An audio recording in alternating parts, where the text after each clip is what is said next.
Today I'm going to cook my first recipe in the new Instant Pot Ultra 60. I showed the unboxing the other day and now I'm going to try it out and have you join me, if you will, to cook the first recipe. I'm going to make summer smoked salmon chowder. And the reason I chose this recipe for this pressure cooker is I want to show you some of the different features that we can use and make use of the fact that it's a 10-in-1 multi-pot. I think the soup comes out pretty good. The key player in this is a nice package of smoked salmon, and this is from the Atlantic. I think it'll be delicious, but we're going to mix it in with all these nice ingredients here. The first step is to put this on saute mode, not under pressure. And I'm going to use some shredded carrots. I'm going to chop up some celery, some onion, and some butter. And we're just going to saute that to get the stew started. After the sauteed vegetables are tender, I'm going to put in the little mini potatoes, some vegetable stock, some water, a little seasoning, and we're going to cook that under pressure. And after the pressure cooking is done, I'm going to open the pot, add pieces of smoked salmon and heavy cream a little bit and some sweet peas and zucchini. And then we're just going to simmer that for a few minutes so that everything stays very tender, and then we'll serve it. Let's give this a try. It's going to be a nice way to make this chowder without spending the whole day on it. Okay, first step, chop up the celery and onions and get the butter melted. Let me get that ready for you. Alright, I used some matchstick carrots already shredded. I cut up a handful of celery. It's going to be about a half a cup, and a little bit more than a half a cup of onion, which was a medium size by Dahlia. I'm using 2 tablespoons of butter, and we're going to open the pot and start sauteing this. Now the vessel that we're using here is a nice stainless pot. Okay, let's take the butter, put it in here, and melt it on the saute mode. All we do to get that started is use this dial to toggle through the different choices that we have on presets. So we're going to go down here to saute. Press the button.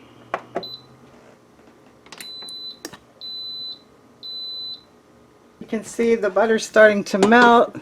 There's just a little bit left to go here. So I'm going to start introducing the vegetables. Carrots, celery, and onions. Can't start a soup any better than that.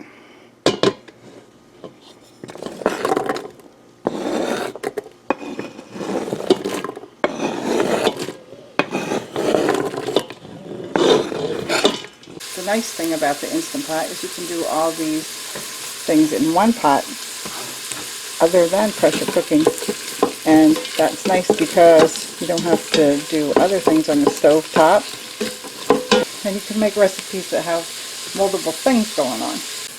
Alright, let's check on this. The sauteing is perfect. Look at those veggies. They're starting to be translucent. I can smell how good they are, so I think they're ready to go. Alright, I'm going to take the potatoes. These are baby red and white potatoes, and I just cut them in half. So they're really tiny, nice, and I think they'll make nice bite-sized pieces when you pick them up with your soup spoon. Alright, let's get them in.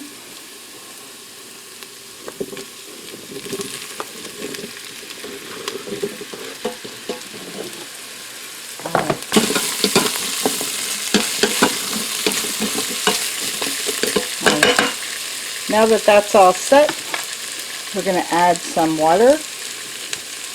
I'm using 2 cups of water. Now while I'm adding these other things, I am leaving it on the saute mode. Why? Because it helps keep the pot hot and ready to go when we want it to come up to pressure. I'm going to use some Wegmans vegetable culinary stock. You can use whatever kind of stock you like to have with your salmon. Some people will use a fish stock, which is also very flavorful, but I use this one because it's low in fat, low in calories, and low in sodium. That's the key right there. So I'm interested in keeping the sodium down, and it's a nice flavorful stock made from vegetables. I'm going to use 2 cups of this also.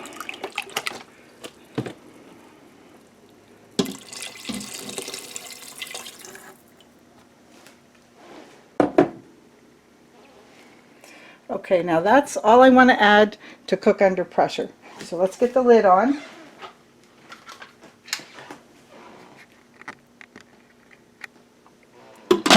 With the lid on, we want to match up the arrows. And that means that you can fit it in nice and tight. And as soon as the arrows are matched up here, we want to turn it so that the arrows then match up over here. And then your pot is closed.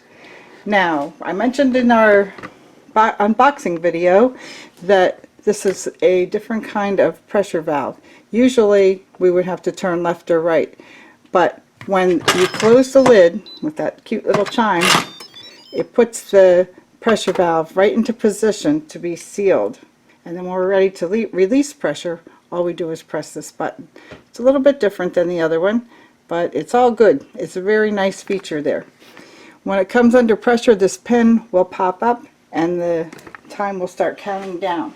Now let's set the time to cook under pressure. Before I go off of the saute mode, I want to just show you this little fancy screen that we have. This down here is a little chart that shows how hot the pot is at the current time. We've been sauteing this for a little while. It shows how the pot heated up and came to the high temperature for saute and maintained that until we were ready to move on. So we'll see the same kind of chart when we're cooking under pressure. Alright, let's pick a mode for a preset on this pot. So we're going to cancel this, and then we're going to go back and go through the toggle again, and I think I'd like to pick the soup and broth mode.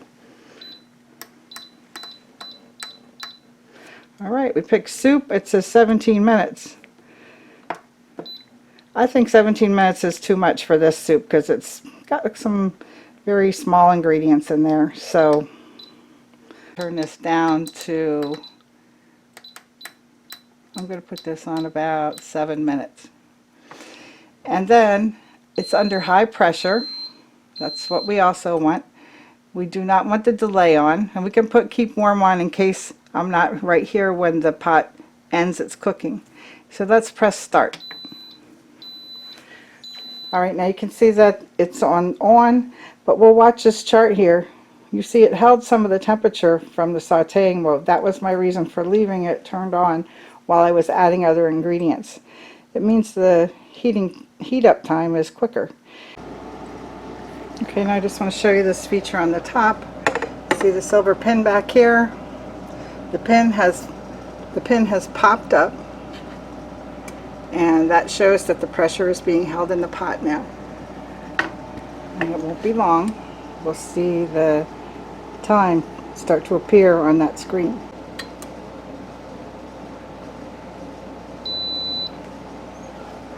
There we go.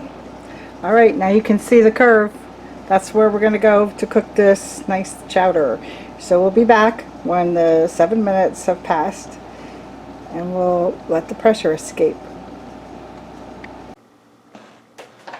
Okay, now the cooking time has ended. I want you to take a look at the chart here. So it shows how it came to its peak and then it started to go back down. Now it's time for us to either allow the pressure to escape naturally or to manually release the pressure, and that's what I'm going to do. So you can see the pin is still high, and when I press the button to release the pressure, it'll start to allow the pressure to escape through the valve, and the pin will eventually drop when the right amount of pressure has escaped. Now all we do on this new button is press down and it releases the valve. If you really just want to test it and you want to stop it, all you do is push it counterclockwise. So let's release the button.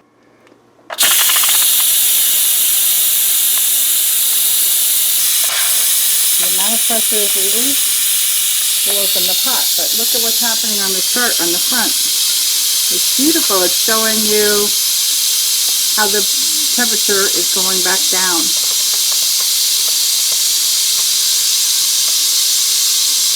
And it is turned on to a keep warm mode, so it will also keep the food warm at a lower level than when it was cooking under pressure. Then it starts counting upwards how long it's been on keep warm. So if you were outside cutting the grass or doing something around the house, you can come back and see how many minutes it's been on keep warm mode. This thing is pretty smart. Okay, up on top, you should see the pin drops very soon. You know, I won't spend so much time showing you all this on my next recipe, but there it is. The pin dropped. That means it's safe to open the lid. I was starting to say that I won't show you all these details on every single video, but it's the first time I'm using this pot, so I'm learning along with you. Alright, we're going to open the pot and take a look. Alright, now we can use the side of this pot to hold the lid. And that's a nice way to not take up so much extra counter space. The rest of the cooking we're going to do with the lid open. Let's just test how things are doing here. Everything looks cooked nicely, but let's take a potato and do the real test. Fork tender. Just exactly what you would want. Okay, so now while everything is still good and hot, we're going to add the zucchini that I cut up into small pieces. I didn't add that before because I didn't want it to turn to mush, since it takes less time to cook a zucchini than a potato. And then I have a bag of frozen sweet peas. These are baby peas. So I'm going to pour them in now. They're still frozen, but that's okay. And then I'm going to just stir that around a little.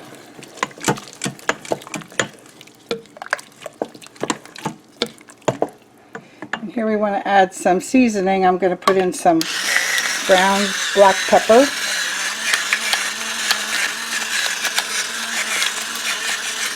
If you like to add salt, this is the place to do it, but it won't be going into this pot because the idea is we're trying to reduce our sodium. And then I like to use some smoked paprika, and that also adds some nice color. Just a couple shakes. It makes it even look richer. The broth looks deeper colored. Okay, now what are we going to do here to cook this zucchini? Let's turn the pot back on. And then we have a couple options to end this up. But I want to show you this in the owner's manual is a great chart that shows you each one of the presets, and then it shows you if you should cook it under pressure or not under pressure. I could use any one of these modes: ultra, steam, slow cook, saute. As you know, we didn't cook that under pressure. Just the warm mode, a cake mode, sterilize, and yogurt. Those are all ones that you can use under no pressure. Since this is a new feature, I always like to try things. Ultra. I'm going to go to Ultra, and the way that we use Ultra is to totally control the cooking time. So first thing we do is cancel. Okay. Ultra is a setting to allow you to be in charge of whatever you want to do here. So I'm going to turn that on. I'm going to leave it on 30 minutes because we're really just going to finish this up till we're satisfied with it.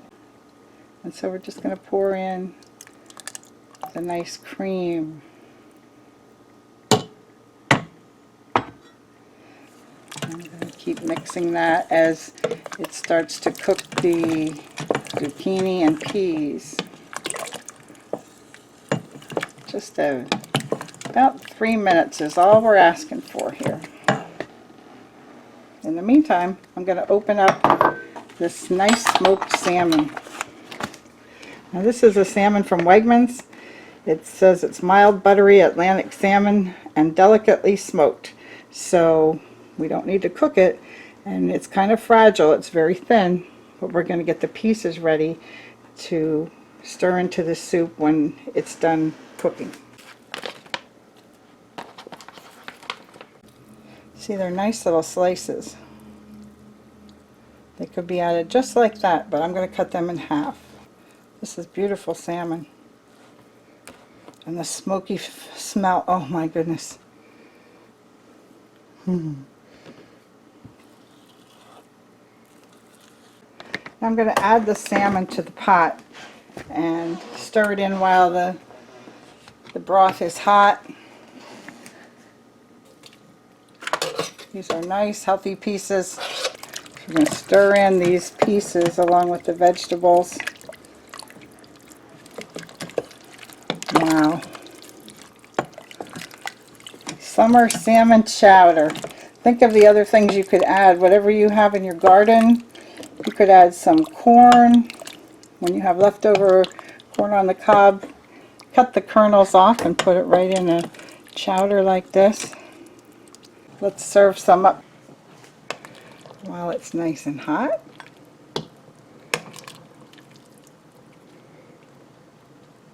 Time to have a bowl.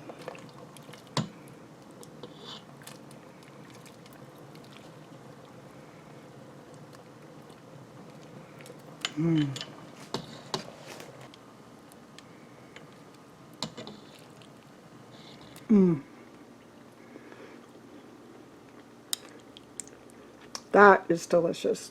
I hope you get a chance to try this recipe in your pressure cooker. I'll put a link to this Instant Pot on my description below. Thanks for watching my first recipe in my Instant Pot Ultra. This is a nice pressure cooker recipe. Hope you get a chance to try it in yours.